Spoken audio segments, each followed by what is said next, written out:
Hello everyone, welcome back to the second part of chapter number 1, that is democracy.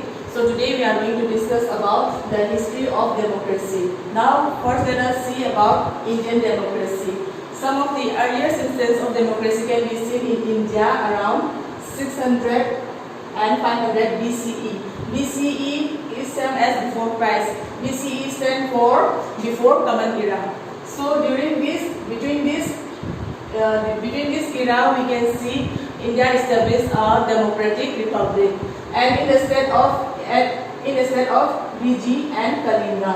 In this era, the king were elected and they were advised by the Sabha. Sabha means the council of chieftains of the tribe, and Samiti, the commoner. Now let us move on to the Athenian democracy. Athens was a city-state in Greece.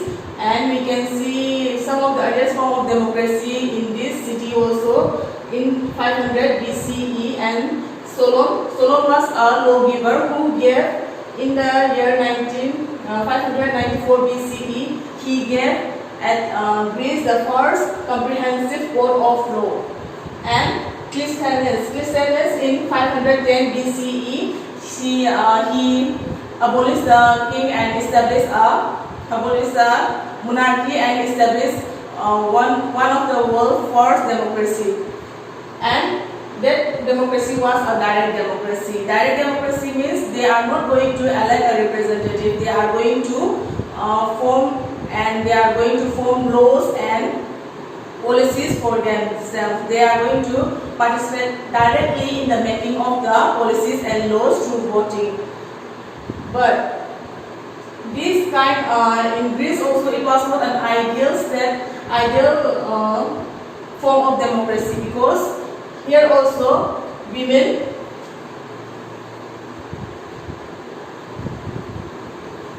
and slaves were different from giving the votes. So we cannot say that this form of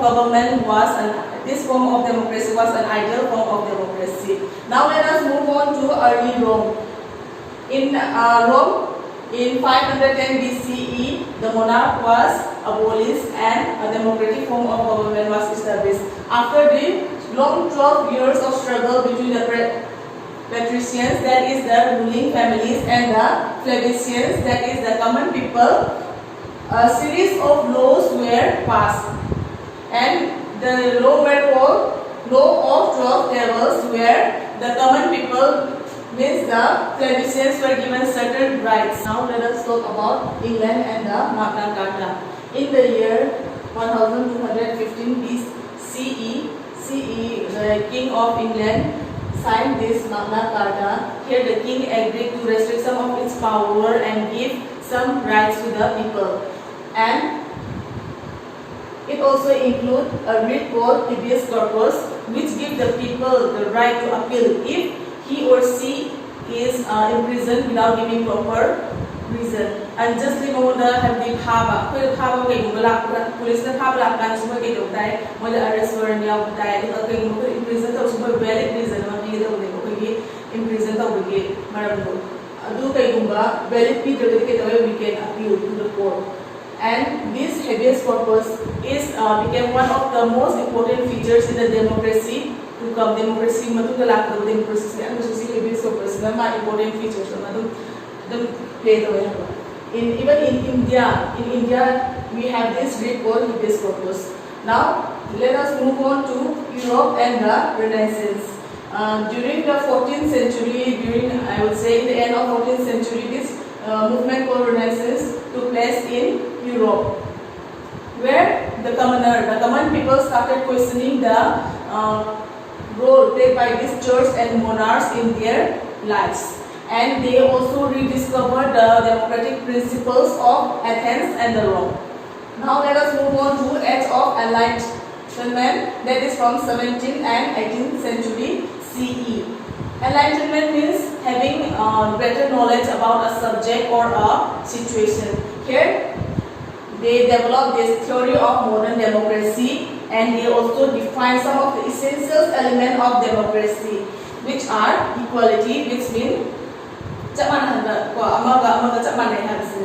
Next, religious freedom, where people are given right to follow whatever reason they want to follow. Next, separation of church and state. The state here means government or the country, not the small provisions that we have in the country. Asi matam state kare church ka tenuga state ke separate hoyi da bune haraga mina define the democracy. And the American also developed this republicanism in 1760s and 1790s. Republicanism means the people will it believes in the equality, and it also republicanism means it protects the republicanism is a political system which protects the liberty of the people, and it also believes in the equality and rule of law. And during 1789 and 1799, there was a French Revolution which overthrew the then existing monarchy in the country and established a democratic government based on equality, liberty, and fraternity. And during this 20th century,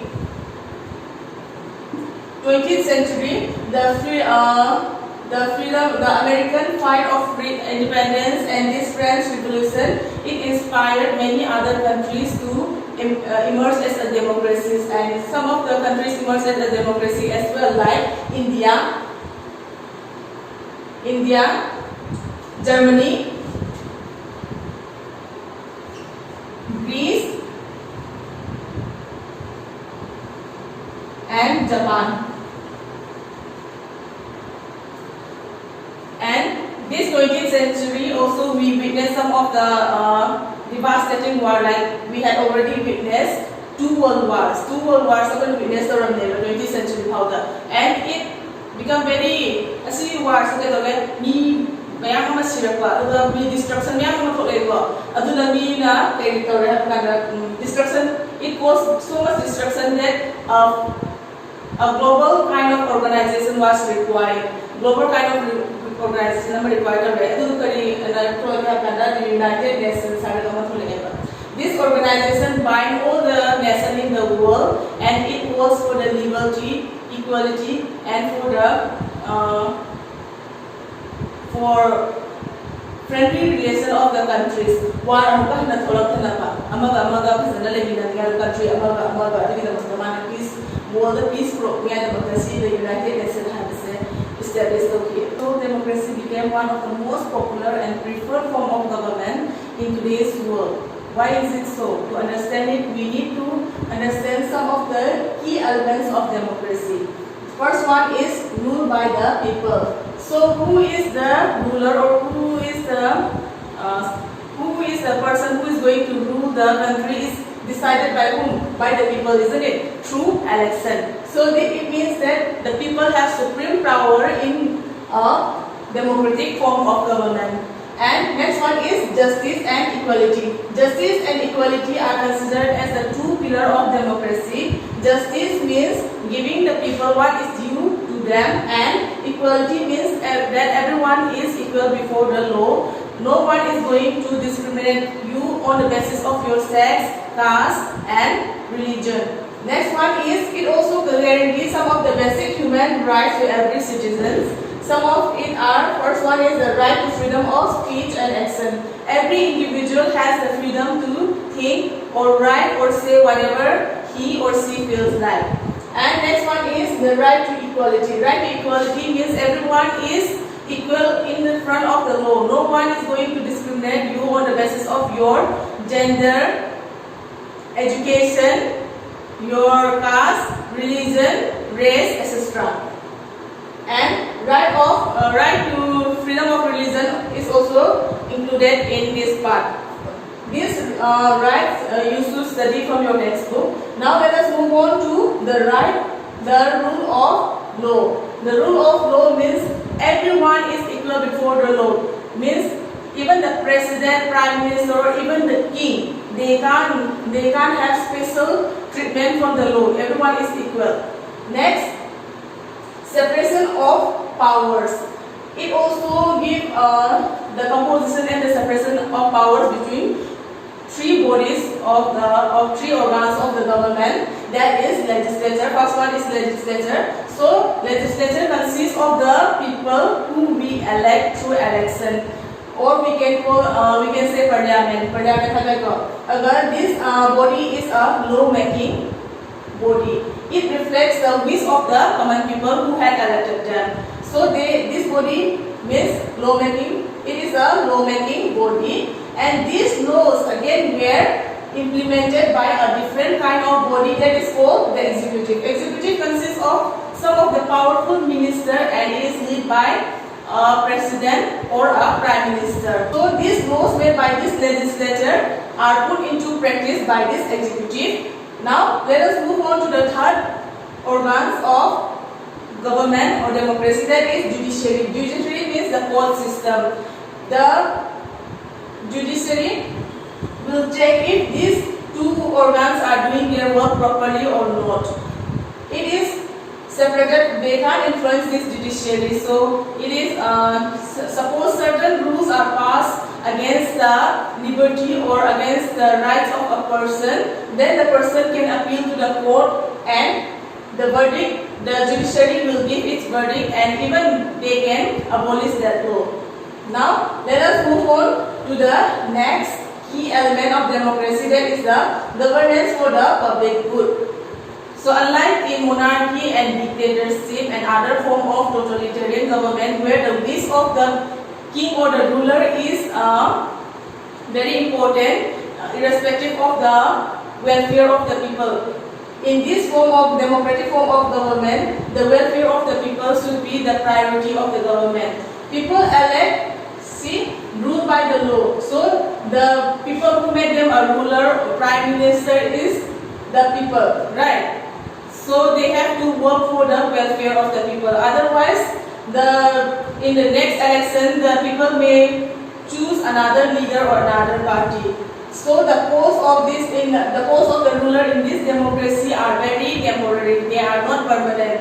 Akoina mogi thabak se pamdra mogi social issue ko ise address tarok ke to ga hana ko net general election da mamoda ko thada draga atopa party mana draga atopa leader ma magi opinion se ko issue ko chana ra de mamoda vote bi ga mamoda ka han be aiba, and we can make them the leader of the countries that can govern on our behalf.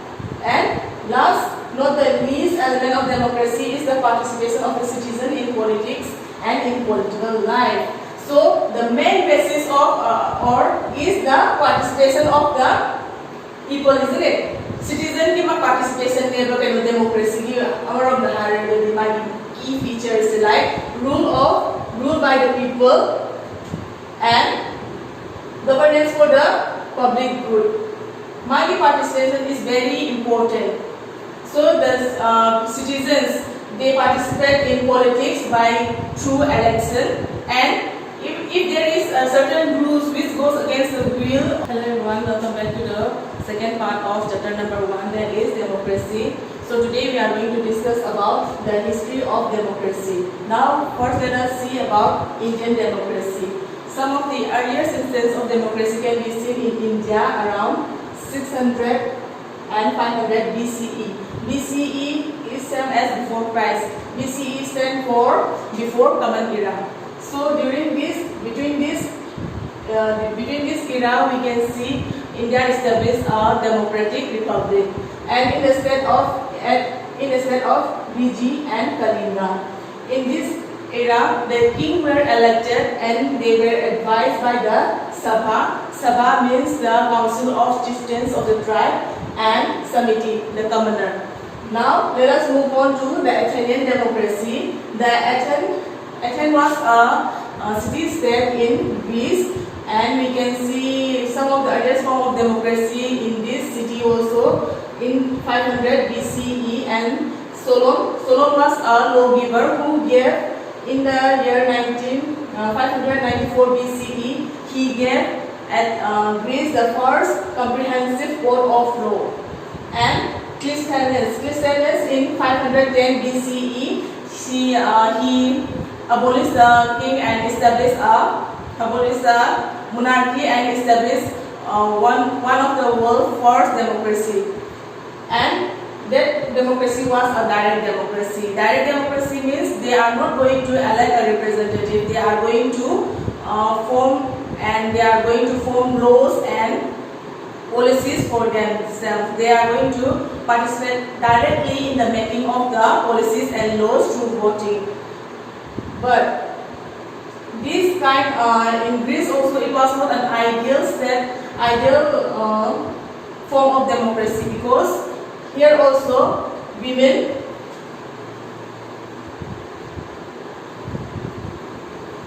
and slaves were different from giving the votes. So we cannot say that this form of government this form of democracy was an ideal form of democracy. Now let us move on to early Rome.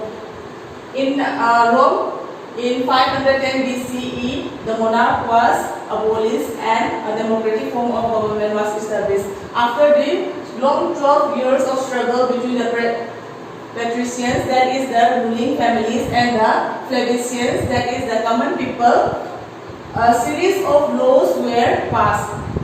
And the law were called Law of 12 Tables, where the common people, means the plebeians, were given certain rights which goes against the interest of a certain section of the society. They can educate and they can show their disapproval through certain things like non-cooperation movement or strike or peaceful march. So the democracy guarantee all of these features, but we should also keep in mind that there are certain limitations and responsibility of the citizen too. Like, we should have proper understanding about our rights as well as our duties, and we should, even if we want to educate, suppose there is two groups like A and B. And suppose the group from the group from belonging to the B might be thinking that group A has been preferred by the government, their interest has been very much looked after by the government. It is obviously natural to feel left out by this group, that is B, and they may have certain disagreement towards or opposition towards the government. But we can and we have the right to educate and show our disapproval through some peaceful manners. We should always refrain from going to a violent way to show our disapproval to the government. So we should always respect the authority of the government as well as we can show our disapproval or show our disapproval through some other forms of peaceful manners like march, candle march, we have seen many, strike, etc. So here we completed chapter number 1, that is democracy. If you have any doubt, feel free to contact me through the WhatsApp group. And before leaving, I will give you an assignment. So your assignment is, do we actually need a government and why? So I will see you in the next video. Till then, take care.